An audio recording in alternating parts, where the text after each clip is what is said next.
मार्क्सवादी communist party ने जिला मुख्यालय कुल्लू में आज विभिन्न सामाजिक संगठनों और आम जनता के साथ मिलकर प्रदर्शन किया। यह धरना प्रदर्शन उन्होंने लगातार बढ़ रही महंगाई को लेकर डीसी कुल्लू के कार्यालय के बाहर दिया और साथ में प्रदेश व केंद्र सरकार को एक ज्ञापन भी प्रेषित किया, जिसमें उन्होंने बढ़ती महंगाई पर विराम लगाने की मांग की है। कम्युनिस्ट पार्टी की जिला कमेटी के सचिव गौतम सोंखला ने इस मौके पर प्रदर्शनकारियों को संबोधित करते हुए कहा कि केंद्र सरकार लगातार महंगाई बढ़ा रही है और सरकार का महंगाई पर कोई नियंत्रण नहीं रहा है, जिससे आम लोगों को परेशानी हो रही है। उन्होंने केंद्र सरकार को चेतावनी देते हुए कहा कि अगर सरकार अभी भी महंगाई पर विराम नहीं लगाती तो आने वाले समय में ऐसे ही धरने प्रदर्शन जारी रहेंगे। कुल्लू से आशा डोगरा की रिपोर्ट। ये सिक्कों का तो नहीं, लेकिन इसमें किसान भी है, मजदूर भी है। ये CPIM का एक प्रदर्शन है। ये हम लगातार कर रहे हैं। कल पतलीकुल में था, जिसमें काफ़ी ज़्यादा लोग थे। आज यहाँ है महंगाई के खिलाफ। कल हमारा जो किसानों की जो विजय हुई है, जो तीनों कृषि कानूनों को लेकर, उसके खिलाफ कल 26 नवंबर को 1 साल होने जा रहा है। तो हम कल भी बहुत ज़बरदस्त प्रोटेस्ट करेंगे। ये आज का जो है, आज का ये जब 2014 में प्रधानमंत्री मोदी सत्ता में आए थे, तो वो इसीलिए लोगों ने उनको सत्ता में भेजा था कि उन्होंने कहा था कि मुझे 100 दिन दीजिए, मैं 100 दिन में महंगाई दूर कर दूंगा। परंतु आज हम देखते हैं कि 100 दिन छोड़िए, आप दूसरा टेन्योर भी दे दिया पब्लिक ने, पूरे हिंदुस्तान की जबरदस्त जनमत दे दिया। परंतु उसके बावजूद जो है महंगाई लगातार निरंतर बढ़ती जा रही है।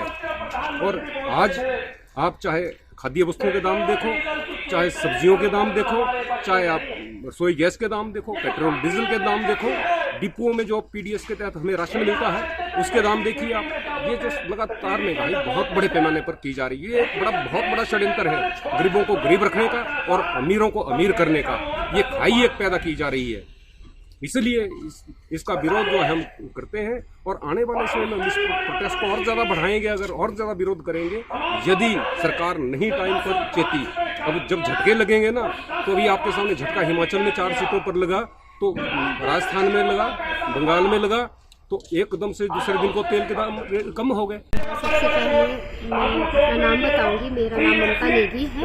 मैं अखिल भारतीय जनवादी महिला समिति की जिला सचिव हूँ। आप देख रहे हैं कि आज जिस तरह से महंगाई बढ़ रही है, जो खाद्यान्न की चीज़ें हैं, फल, सब्जी, दाल, तेल, डिपो का राशन से लेकर सारी चीज़ें बहुत महंगी कर दी है। और दूसरी तरफ आप देखते हैं कि जो हमारे रसोई गैस के दाम हैं वो 1000 पार कर चुके हैं, जिससे जो महिलाओं को रसोई चलाने के लिए बहुत मुश्किल हो रही है। आप सब जानते हैं कि जब 2014 में मोदी सरकार आई थी तो वो बहुत बड़े बड़े वादे लेकर आई थी। उन्होंने कहा था कि वो उज्ज्वला जो है योजना लेकर आए थे। उन्होंने कहा था कि जो हमारे घर की महिलाएं हैं वो धुएं में काम करती हैं, उनको उसमें से जो नुकसान होता है, जो आंखें धुएं की वजह से खराब होती है, तो उसके लिए जो है वो उज्ज्वला योजना लेकर आए थे। लेकिन आज आप देख रहे हैं जिस तरह से ये उज्ज्वला योजना जो लेकर आए थे, जिस तरह से गैस सिलेंडर के दाम बढ़े हुए हैं, तो ये उज्ज्वला योजना जो है किसी काम के लिए नहीं है। आप देखेंगे हिमाचल प्रदेश में 6 लाख परिवारों में जो है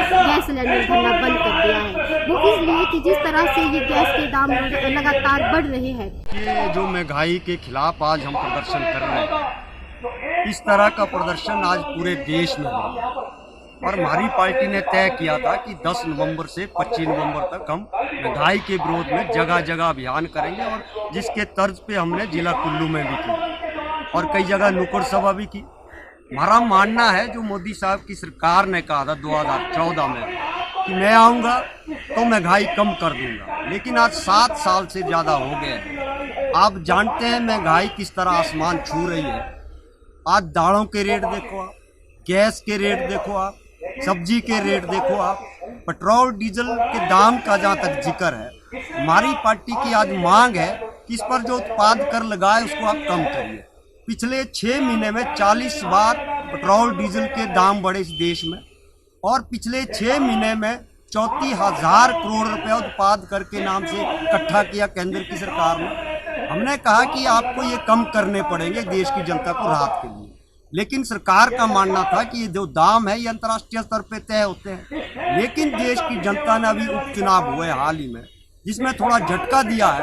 आप जानते हैं तो वो अंतर्राष्ट्रीय स्तर की बातें सारी गायब हो गई और एकदम से डीजल और पेट्रोल के दाम नीचे कर दिए। उसी तर्ज पे हिमाचल प्रदेश के भी हमारा मानना है, जो ये कोरोना काल में भी देश के अंदर 14.5 करोड़ लोगों का रोजगार गया और भूखे मर रहे हैं। आप जानते हैं जो हंगर इंडेक्स का जो सर्वे हुआ है, पीछे हमारा देश 116 देशों में 94 स्थान पे था, आज हमारा देश 116 देशों के सर्वे में 101 पे आ गया भुखमरी के उस पे। और आज भुखमरी के उस पे हमारे से बेहतर नेपाल, पाकिस्तान जैसे देश हैं। तो हमारा मानना है ये क्यों हो रहा है, क्योंकि ये जो खाने की वस्तु है जो डिपों के माध्यम से आम जनता को खुली और सस्ती मिलती थी, कोरोना काल में उस पर कटौती कर दी और महंगी भी कर दी।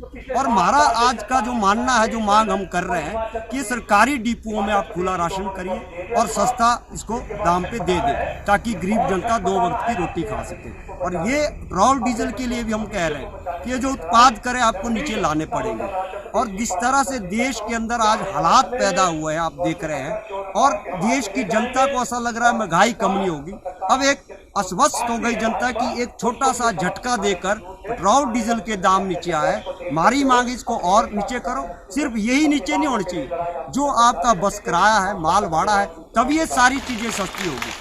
आज सरकार की हालत आप देखेंगे हिमाचल प्रदेश में नरेगा का, जहाँ तक हम बात करेंगे, पिछले 6 महीने से पहले जिन मजदूरों ने 202 रुपये दिहाड़ी दे के काम किया, उनके पैसे भी नहीं आए हैं, क्योंकि 100 करोड़ से ज़्यादा पैसे देनदारी हिमाचल प्रदेश की सरकार को गरीब मजदूरों की है।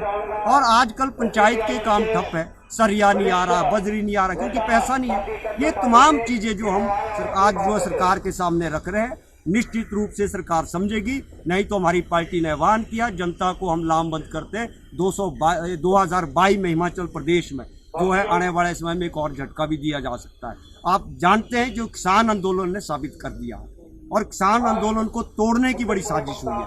लेकिन 1 साल के बाद मोदी साहब खुद हाथ जोड़ के आए कि मेरी गलती रही, माफ़ी मांगता हूँ, तो इसलिए हमें तीनों कानून वापस करता है। अब जनता को लगा कि एकजुट होकर आवाज उठाने से, लड़ने से सरकार को झुकना पड़ेगा। और हमारे जो आम जनता है, गरीब जनता है, क्योंकि आज 29 करोड़ लोग जिनको एक वक्त की रोटी नसीब नहीं है। हिमाचल दर्पण लाइव टीवी